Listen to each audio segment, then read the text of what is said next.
Welcome back to Enamored Risks! When I was asked to take the pictures for tonight, I had been excited. I thought it was something Zaina and I could do together. I imagined her teaching me, in that roundabout way of hers, never giving me tips outright, but dangling them in front of me, then taking them away when I reached out for them. I thought it was something that could bring us closer. I yearned for something like that experience she told me about with Finn, Paxton, and the police officers, though preferably something much safer. But Zaina sticks to the corners of the buildings, hands in her pockets as she meticulously peers out of every window. Away from me. The boys, too. What could have gotten her attention that deeply? Curiosity is getting the better of me. I'll follow her example after she leaves for another window, but only find the night sky, not a single star in sight. It gives me no insight into Zaina's strange accents, but I snap a picture anyway, so that we'll leave this mansion with at least one photo. However, the first picture emboldens me, and I take a few more after, slowly getting into the groove of things.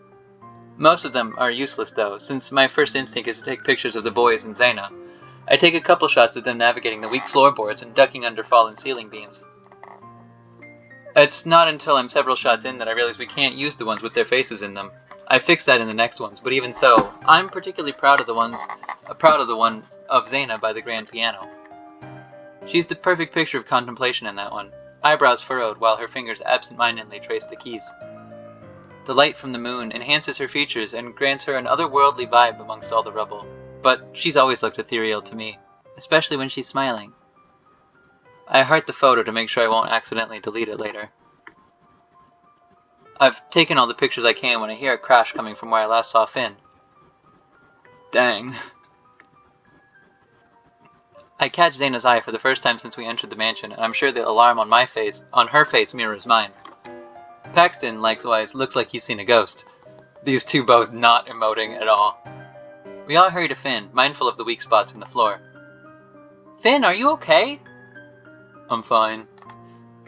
You don't look fine, idiot. I agree with Zaina here. Sure enough, Finn is bleeding. A lot. Not enough to warrant a hospital visit, but he's definitely ruined his shirt, even if you can't see it through all the black. What happened? Finn motions behind him, where the door lies on the ground. That must have been the crash we heard. The door wasn't budging, and... You thought you'd do something stupid?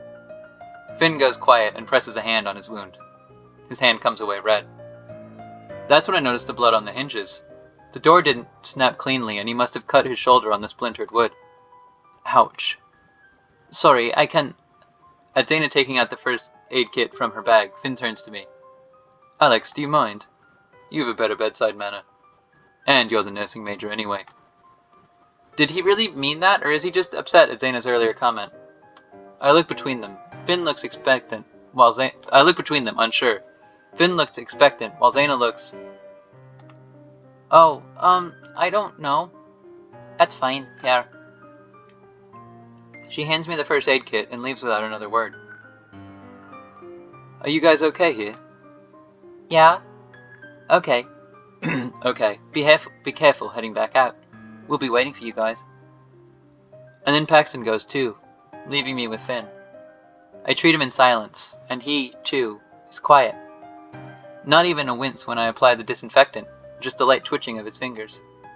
How many times has this happened for Finn to be so desensitized to the pain? Are you sure you're okay? Yeah, I've had worse. So don't worry. I'm reminded of that time at the amusement park. He had said something similar, but while hanging onto the roller coaster tracks with one hand.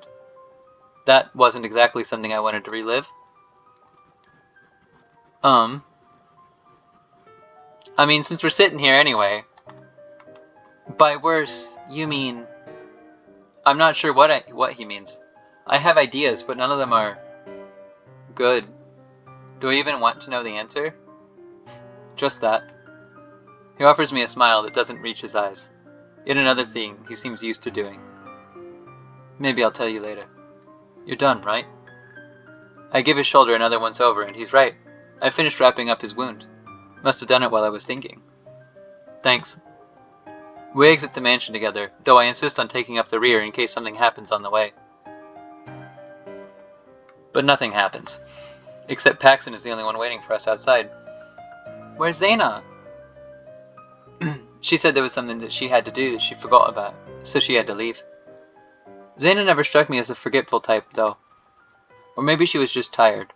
I'm overthinking things too much. Zaina was your idea, wasn't she? I can take you back to your place, since you patched me up and all. Oh, so you wouldn't have given me a ride if I hadn't taken care of you? Are you saying that you don't like Paxton's company? Hey, Pax! Paxton waves off Finn's attempt to antagonize him, however playful, and fixes me with a concerned look. I wouldn't trust Finn's driving if I were you. It's nice talking to the other two. Still, as Finn and I say our goodbyes to Paxton, and Finn drives me home, I can't help but notice that Finn's sense of humor is pretty similar to Zaina's. Was that actually the case, or do my thoughts just naturally wander to her?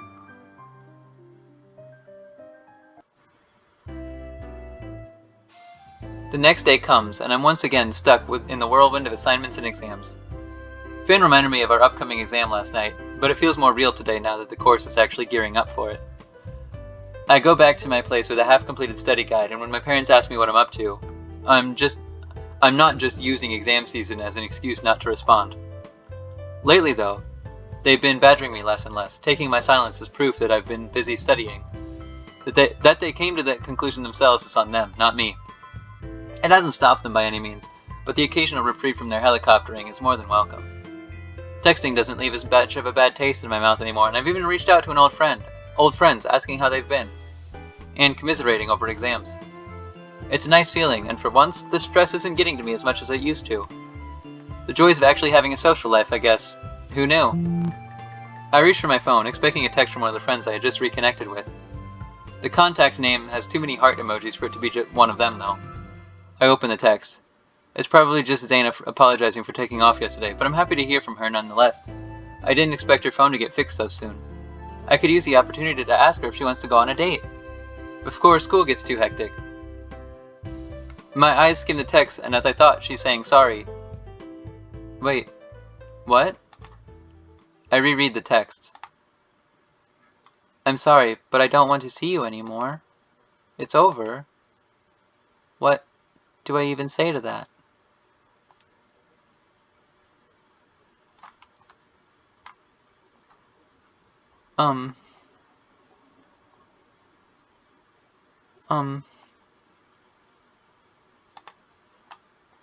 It feels sudden. Too sudden. And I like to think that I've known Zaina long enough to know she wouldn't just break up with someone over text. Right? There has to be more to this than meets the eye. And, well, if she really wants to call it quits, then she should tell me face to face. I wait 5 minutes. Then 10. No response. Maybe she just turned her phone off after texting me? Or, the likelier option, she's avoiding me. I certainly would, after dropping a bomb like that on somebody. I sigh and collapse onto my bed, taking my phone with me. I don't know how long I spent staring at the texts, hoping it's just one of those exam stress hallucinations. I know better, though. This is the first time I haven't stress-cleaned my apartment with exams looming. If there's anything that's stressing me out, it's this. Stressed. Confused. Baffled. I'm certainly all of those things and more. But I'm not upset. Maybe I would be if it made sense, but I can think of no possible reason why she would want to stop seeing me. Okay, that might be egotistical of me, but she's fought with Finn over Worrisome and they're still friends. Would Zaina really give up so quickly? My hands reach for my phone once more. I need a second opinion on this. Before I can second-guess myself, I text my old friends from high school. This would be more interesting to them than exams, at least.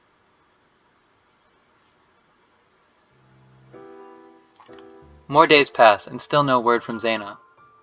I think I was blocked, but the messages I send Zaina still go through. So she's still getting them. She's just not responding. It's honestly hard to be mad at Zaina for ghosting when I'm mostly just worried. If she could just show some sign of life, I'd stop spamming her with messages. But even my messages telling her that go unanswered. At least Finn and Paxton still answer my texts, though. I'm supposed to be meeting Finn for a study session, but I deliberately planned it at the cafe so I could pick both his and Paxton's brains for a second. That was what my friend suggested, and it wasn't difficult at all to get Paxton's break time out of him. I just had to agree to be his guinea pig and taste some of his drink experiments. Here you are. Paxton hands me a cup with a smile and settles into the chair next to Finn. It's a white chocolate matcha latte. Oh, and with almond milk, just like you asked. Thank you. You didn't make Finn one? Finn snorts and loudly sips his drink, the one he bought himself. I don't trust his creations. He gives me a once-over and smiles at me with what I think is pity. Good luck. I can't tell if he's kidding, but what's more worrying is that Paxton doesn't refute Finn's statement. Oh god, what did I get myself into? I slowly bring the cup to my lips and hesitate. Finn just looks amused, and Paxton is like an expectant golden retriever. Well, here goes. It's pretty good, wow! And it is. I can hardly tell he used almond milk instead. I never thought white chocolate and matcha would go so well together, too. I'm glad. It took a couple of tries to get it right. Finn whistles a low tune at the result. I'm not sure if he's impressed by me or Paxton. Congrats. You survived Pax's latte roulette. Thanks. But that's not actually why I called you both here. Paxton and Finn share a look. Really? Why, I thought you'd called me here to study. I pout. For some reason, I didn't think Finn knew how to be sarcastic. Yet he seems right at home with his dry drawl. I stand corrected. Well, since you both seem to know already, I've been texting Zaina. Or I guess, trying would be more accurate. She hasn't replied to any of my messages, and I haven't heard from her in days. Has she been texting either of you? Nope. No, sorry. I try not to get disheartened. At least it meant she wasn't just ignoring me, right? But if no one has gotten a hold of her, then... Is Zaina okay? Finn and Paxton looked unperturbed by the news, though. Shouldn't they be concerned? Our friend has practically gone missing. My worry must show on my face because Paxton reaches over to soothe me. Hey, it's okay. Zaina does this all the time. It's kind of her thing. Yeah, there's not much you can do but just give her some space. She comes back. She always does. But we were... I bit my lip. It wasn't like we were only just friends. Didn't that mean something? Seeing each other. Yeah, we know. They knew?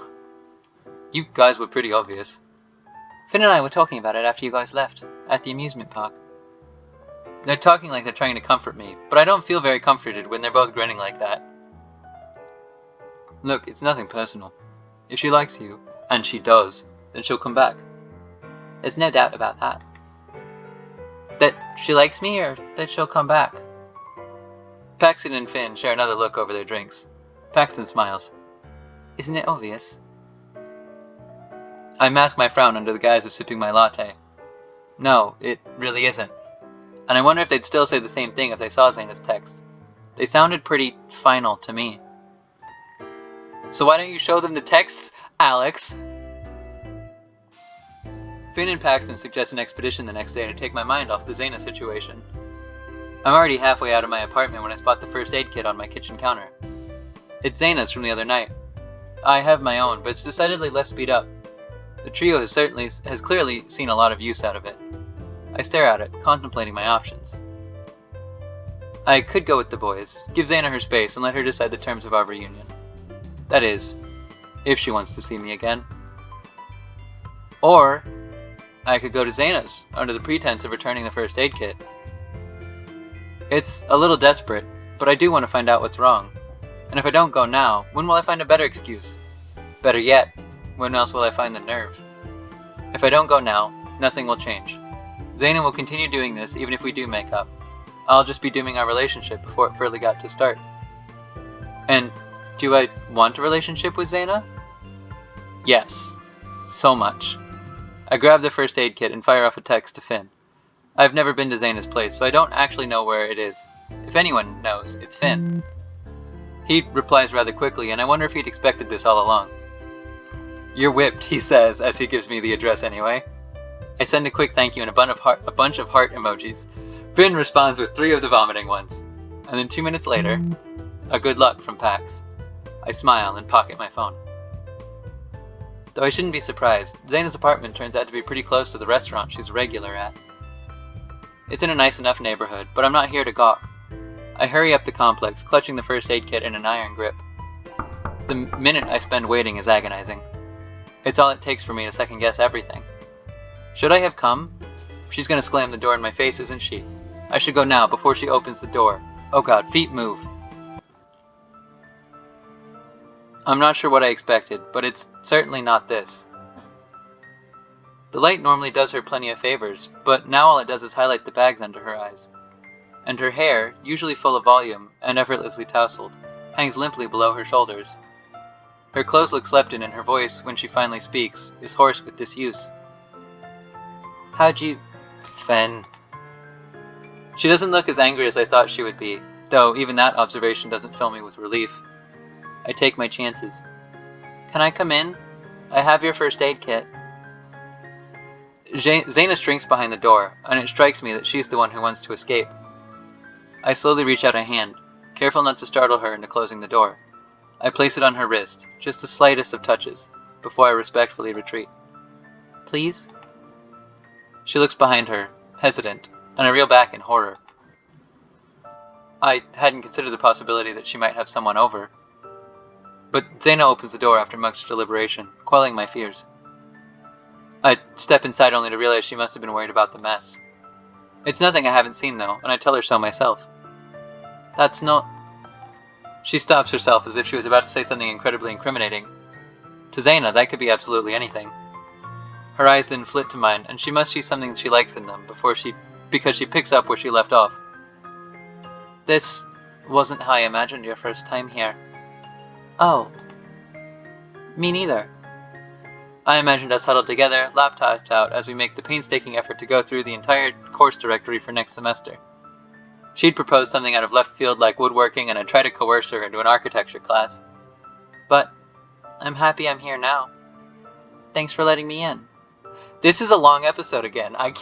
This is an engaging game. I like playing games that I haven't played before, but then the problem is, I don't know how long it's going to take. Bye-bye.